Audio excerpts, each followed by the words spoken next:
you're evaluating your own company higher than anyone else. We need to rely on people that know the market. Understanding each business and where the entrepreneur's strengths and weaknesses are. A valuation is going to give us a very solid foundation. Because at least you know about it and you can do something about it. Where are you today and where do you want to go? And my goal is to help you achieve that personal goal. Hey everyone, it's Sam Merriweather from Quiet Light. I've got Ethan Alexander, who is an advisor with us at Quiet Light, and Tom Buchok, who's a SaaS business coach. And today we're going to talk about why you need to know the value of your business. Why is it important? How do you get that information? What goes into a valuation, and what do you do with it after you have it? So I'm going to hand it over to these guys, and thanks for joining us. Yeah, of course. No, happy to join Sam and happy to chat all things SaaS here today. So to really start us off and answer the very first part of your questions, hey, why is this important? If we think of a roadmap of where we're at with the business versus where we're going, we really don't know what our value is at either point. It's really hard to navigate the business in the right direction. So I'm always a big fan of, even if you're not planning on selling a company, at least know what it's worth in the open market today. That way you can make strategic decisions in your growth opportunities, in your hiring, in your product roadmap, and whatever you're doing on the business development side to be able to progress and make progress here. Eventually, at the end of the day, a business is either sold, it's handed off, or it has to be shut down and closed. And so ideally, if you're doing the right steps, planning the right things, you'll be in a position where if you want to sell in the future, then it's going to be at a higher valuation, in the higher monetary position, meaning more money in your pocket at the end of the day, by navigating an appropriate roadmap, an appropriate plan, than if you kind of never planned for it in the first place. So that's why I think from a strategic planning perspective, good to know where you are so that way you can kind of figure out where you're going. So Ethan, one of the things that in my experience running a company myself, as well as talking to other business owners, is we often don't know the valuation of our business. And why do you think that is? That's not really talked about, I feel like, in entrepreneurship communities, in the people you hang out with, especially amongst your own team. I don't think the conversation of, hey, what are we worth, is even a frequent conversation that we have. And I think we need to change that. I think we should be having that conversation more frequently. Now, is it a conversation you're going to have with, let's say, your employees? Probably not, but other business owners in the space, people you're masterminding with, mentors that you have. I think it's really important to know and to bring up this topic of conversation. So I think that's one part of it, Tom. And another aspect here is, how do you evaluate a company? Where do these numbers come from?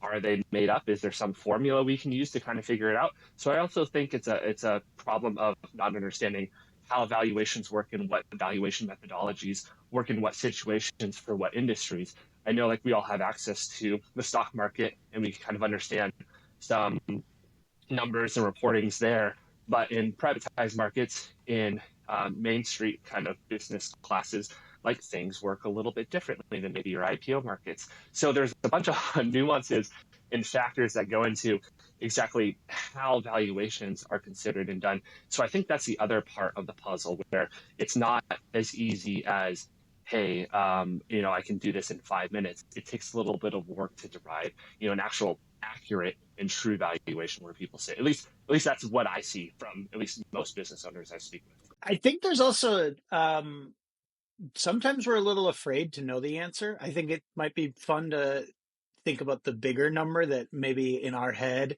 is always much bigger than potentially what a financial buyer might value the company for.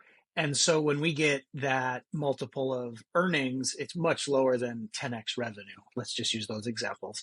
And I think that kind of just getting that honest truth sometimes is a little scary.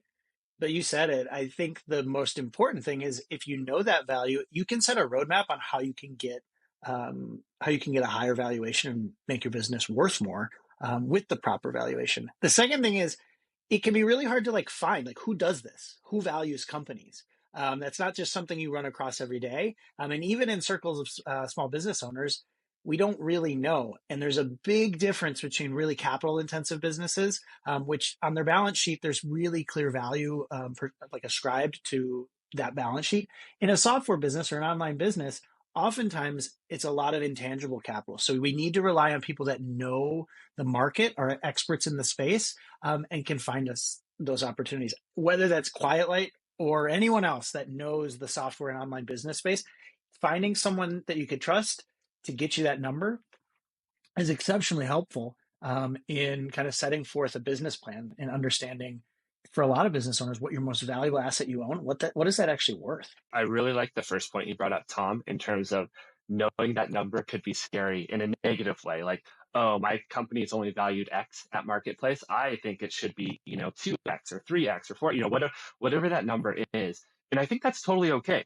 I think that's fine to have those aspirations and those goals because at that moment in time, you yourself as a business owner, you're evaluating your own company higher than anyone else, which when you're in the process of running and growing it and wanting to really see its full potential, like I think you should have and be under that opinion and have that, motivation to be able to grow it to where it actually achieves those types of numbers. So I really like that point that you made because it made me think of some of the conversations that I've had with business owners where they see the future value of this business. And maybe a current investor, like you said, a current financial buyer isn't going to evaluate the business based off of its past performance, but the entrepreneur, the business owner here is really looking toward the future, which is the right approach, right methodology. And I'm sure you see that a lot like with your clients that you take on, Tom, because in your opinion, when do you recommend your clients to start even entertaining the concept of valuation where they're worth today?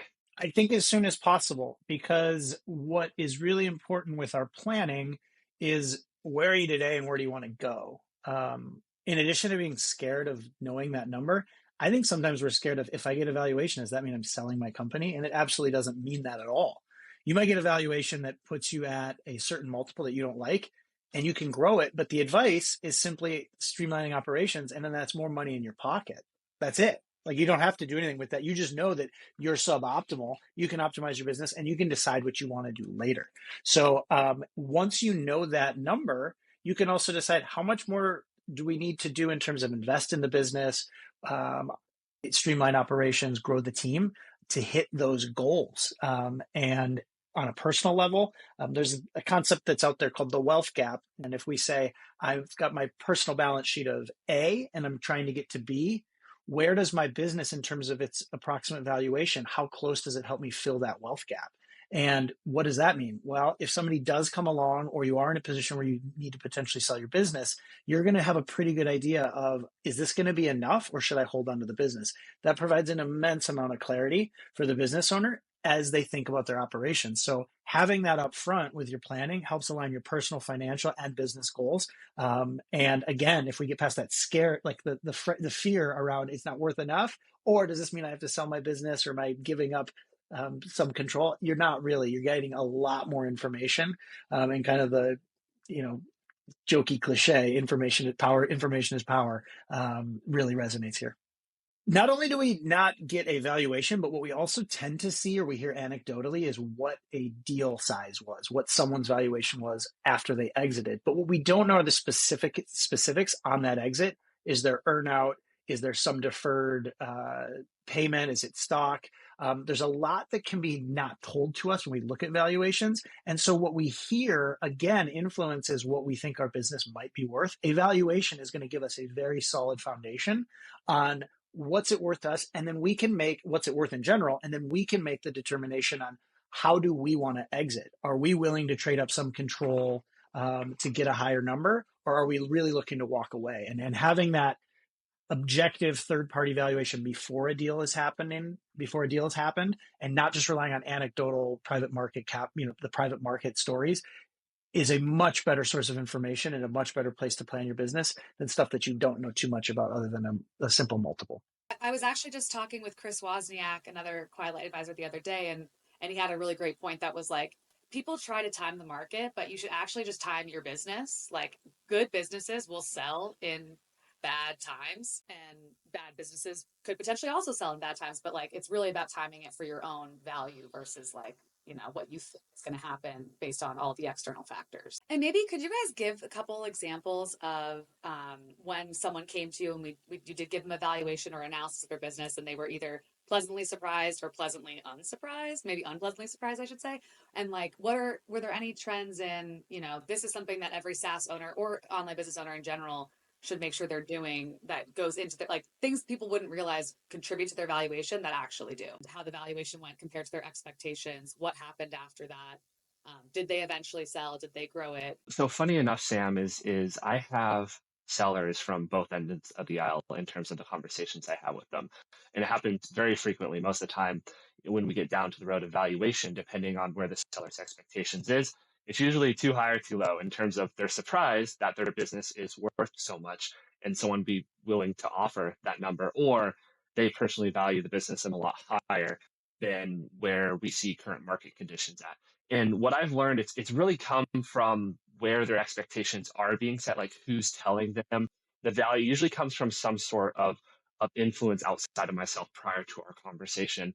On the flip side, when people think it's a little too, when the value I give them is a lot higher than they think, it's usually coming from friends and family who don't have a lot of like business experience, and like who would ever buy that? Like you just run a mommy blog, or some of these funny niche companies that actually are very valuable. And I literally just got off a call where we had this exact conversation where the value I mentioned, where we could sell their company for in today's market, was a lot higher than they had ever imagined, just because of the conversations they've been having before this call weren't with people in the business world. And then on the flip side, sometimes entrepreneurs are selling or wanting to sell based off of the entire potential, not what's been actually captured in value, which is, most of the times what a lot of transactions are involved with. Not every time, but sometimes I see sellers coming in with expectations. Oh, I see PE ratios in the public markets coming in at 50. Like, therefore, we should be at least be at this kind of multiple range. And so some of that is skewed by information that isn't necessarily, or I guess connects super well to like more Main Street markets and the private markets that we're accustomed to. So with all that being said, it's still going back to our very first point. It's still good to know like where in terms of with these private markets, with kind of the Main Street buyers that we have, like where actually the true value is, just so that you're aware and can know and can actually make accurate decisions and opinions on these. So like our role here at Quiet Light when we're doing valuation type scenarios, valuation type calls, is really figuring out, hey, based off of what we're seeing in the marketplace, based off of other sellers that are in similar business positions, that are in similar situations, where are we collecting offers in? Where are we actually getting deals done at? That helps influence our valuation determinations here on our end, such that we can accurately give you, hey, if we were to go out to market now, like what does that look like? And in that way, there's so many different levers inside of a business that you can pull. Understanding each business and like where the entrepreneur's strengths and weaknesses are, we can devise a plan to figure out, okay, focus on this, let's focus on that. And in that way, over time, we can build up valuation, because every business that I see is a little bit different. And not everybody's answer I give them in terms of the roadmap is going to be the same from business to business. Some business owners, I foresee are very scalable and can leverage, a specific area that they're really good at, where other business owners may have the exact opposite skill set or the exact opposite lever to pull from. And so it's really interesting to see that even if you have, let's say, two SaaS businesses in a very similar niche, very similar customer base, there could be two very different roadmaps for valuation growth, just depending on what resources they have. Where are they doing their marketing? What are their primary sales channels? Who's their customer base? What team is involved here? What are the strengths of the entrepreneur? How involved is everybody? What other additional resources do they have? So it's kind of this fun little puzzle to figure out on our end, but we see it lead to tremendous upside when they do decide to sell. So I've worked with a number of different companies where we've had conversations for years in terms of figuring out these little puzzles, figuring out these lever points we can pull, and then eventually selling. Sometimes, the goal is only maybe a 5 or 6 figure kind of valuation growth. It only takes a couple months. Other times we're talking about, 7 figure plus, and that may take a year or 2 or 3 or more. And that's fine. I've worked in all kind of those range of scenarios in terms of exit planning for clients that we've worked with, but it really comes down to your personal goal. And so the good news is, like, once you know where valuation is, it's really up to you to decide on what kind of goals you have. It's really a personal decision. I don't really say you have a bad or good personal decision. It's really your personal goal, and my goal is to help you achieve that personal goal. Sam, I've had conversations with owners, and One that comes to mind is when we're really at the end of the road and we get the number that we didn't like, and it feels like, oh, it's just so defeating. And that's why when we say we encourage people to know their value of their company at the beginning, at the middle, and at the end, it helps to make sound decisions. If, for example, there's really disparate sources of income, that's going to be valued much lower than if there's a more consistent, repeatable customer base that an acquirer can understand, can plan against, market to, and really kind of expand the business in a repeatable, understandable, scalable way. In the terms of those disparate revenue sources, yeah, there might be income that's worth something on an annual basis, but when it comes to valuation, if that business owner had received a valuation prior, they may have culled some of those different customers or client bases and focused much more tightly in order to increase their valuation at the end of the day, actually make more money when they do exit or grow the business under something that's got a much stronger customer base. Similarly, I think business owners also have, when we talk about the fear of the valuation, is there might be something really risky about their business. It could be risky because they've got a platform problem, a lot of technical debt. They could have a very brittle channel relationship that they're worried about potentially their channel partner cannibalizing them, the channel partner shutting things off, or something else, a competitor coming into market. In evaluation, this would be recognized.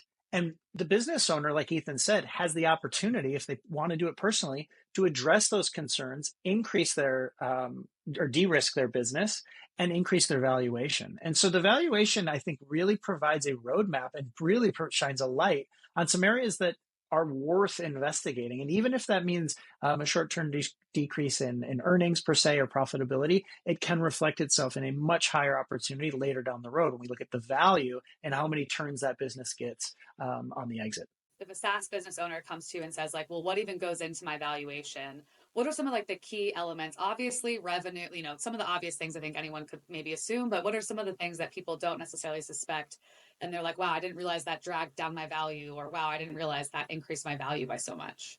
A really great thing about running a SaaS business is those customer relationships, particularly when it comes to MRR or ARR type businesses. Those customer relationships are really tight, and there's a lot of repeatability and strong customer stickiness, so to speak. And that's why when we look at SaaS businesses and we talk about churn and revenue retention, that number is so important. But if we compare that to one-off sales, potentially more in a retail environment, those numbers are scrutinized much more. And that's where these SaaS businesses are really attractive, both to you as the owner and potentially to acquirers as well. And so, of course, the overlying metrics that we can all talk about, revenue, MRR, ARR, churn, LTV, CAC, EBITDA, those obviously are important and will severely influence valuation in a selling position here.